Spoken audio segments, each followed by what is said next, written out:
UN blows hot. Ibrahim Traore unmoved as international pressure mounts. Ouagadougou, Burkina Faso. The air inside the United Nations press briefing room in New York was tense on Monday morning. Rows of journalists from every continent sat ready, their camera lights blinking like a constellation of scrutiny. At precisely 10 a.m., the UN spokesperson for political affairs, Maria Santoro, stepped onto the podium. Her face carried the weight of weeks of behind-the-scenes diplomacy and perhaps a hint of frustration. We call on the transitional authorities in Burkina Faso to set a clear, credible, and immediate timeline for democratic elections, Santoro said, her voice steady but edged with urgency. Failure to do so will compel the United Nations and its partners to take measures in accordance with international law. A few gasps rippled through the room. The phrase "take measures" is UN language that stops short of specifying sanctions. But the implication was clear. For months, the UN, alongside the African Union and ECOWAS, has been urging Captain Ibrahim Traoré's government to fast-track a return to civilian rule following the 2022 military takeover. While Traoré's administration insists that stability and security must be established before any ballot can be held, the UN says the delay is stretching credibility. Diplomats familiar with the negotiations told Global Affairs Daily that several closed-door meetings over the past 2 weeks failed to yield a breakthrough. The sticking point is the timeline, one West African diplomat explained. The UN wants a date on the calendar now. Ouagadougou keeps saying soon without committing. While the UN briefing was still making headlines across the globe, the scene in Burkina Faso's capital was strikingly different. Midday sunlight spilled over the presidential compound in Ouagadougou, where Captain Traoré was chairing a meeting of his Security Council. Reports from state media showed him seated at the head of a long mahogany table, flanked by senior military officers, maps of rural provinces spread before them. "There is no timetable that comes before the safety of our people," Traoré said in a short televised clip. His tone was calm, almost dismissive. "Burkina Faso will decide for itself when the time is right." No mention of the UN's warning, no sign of urgency. In the bustling market district of Zogana, shopkeeper Salif Ouedraogo leaned over a counter stacked with bags of millet.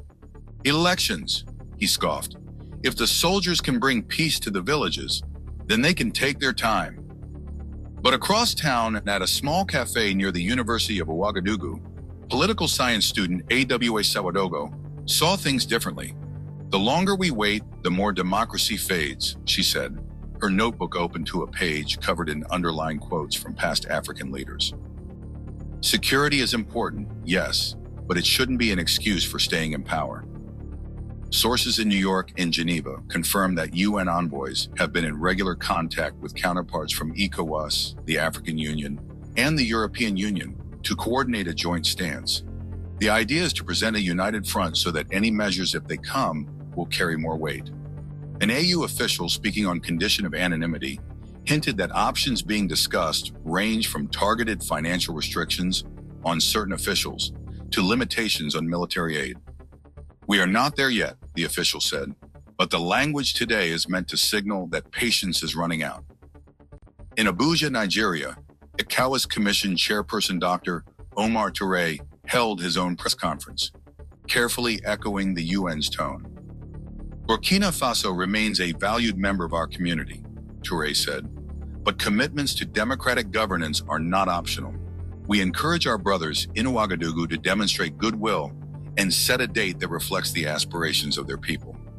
Analysts note that ECOWAS has, in the past, imposed trade and financial sanctions on member states that delayed transitions beyond agreed timelines.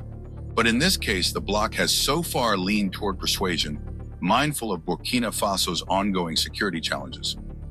Burkina Faso has faced a complex insurgency for nearly a decade, with armed groups launching attacks on rural communities, displacing thousands and disrupting agriculture. In a televised interview last month, Traoré said bluntly, "You cannot campaign in villages that are under siege." Supporters of the government echo this view, arguing that holding elections in such conditions would risk both legitimacy and safety. However, critics counter that indefinite delays can erode institutions and make it harder to return to civilian governance at all. UN officials say they recognize Burkina Faso's security concerns, but believe a phased approach could address both stability and governance. This might include regional elections in safer provinces first, followed by a national vote. Santoro, the UN spokesperson, underscored this point during Monday's briefing. We have proposed technical solutions. What we need is political will.